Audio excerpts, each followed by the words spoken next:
Oggi vi racconto perché ho cambiato la mia Go 3S per la DJI Nano. Infatti le due camere nascono per lo stesso utilizzo, sono piccole action cam dalle mille risorse, particolarmente efficaci nelle riprese in prima persona. La Insta ha una forma più classica, di quelle che siamo abituati a vedere da sempre, mentre la DJI è un po' più particolare, è più stretta ma al tempo stesso più alta, e nonostante lo scetticismo iniziale devo ammetterla di trovarla più maneggevole poi nelle riprese di tutti i giorni.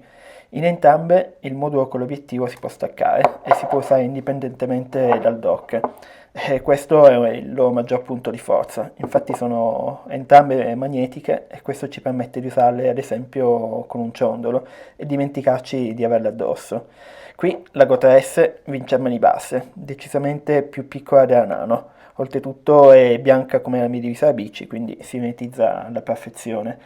A livello di qualità video la situazione si inverte, ma ricordiamoci che la Go 3S non è l'ultimo modello di Insta360, infatti il confronto diretto sarebbe stato giusto farlo tra la Nano e la Go Ultra, che è l'ultima novità presentata a fine 2025. Nonostante questo, la Go 3S si difende bene, infatti non posso fare nessuna lamentela, soprattutto nelle riprese all'aperto e di giorno, che sono quelle che faccio di più. Allora, perché ho deciso di cambiare? Il motivo è questo. Questo è il Mic Mini, che con il Mic 2 e il Mic 3 è compatibile con la Nano, senza l'utilizzo di nessun ricevitore. E questo è un secondo Mic Mini, e indovinate, posso collegare anche questo, sempre senza attaccare nessun ricevitore. Posso quindi riprendere mentre vado in bici con il mio compagno di squadra. E questo invece è il Mic Air, la controparte di Insta. Come va con la Go 3S? Non lo sapremo mai, visto che questa camera non è compatibile con un microfono esterno. Ora, ditemi per quale maledetto motivo non è stata prevista la compatibilità. Oltretutto il mic è compatibile con la Go Ultra, però non è supportato comunque il doppio microfono.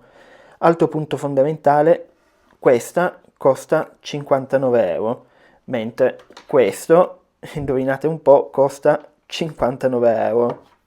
C'è tutto un ecosistema che si chiama Osmo Audio che è anni luce avanti alla concorrenza e mi spiace, ma non si può pensare di realizzare contenuti video pensando al 4K, all'8K, FPS assurdi e poi inciampare sull'audio registrando col microfono interno.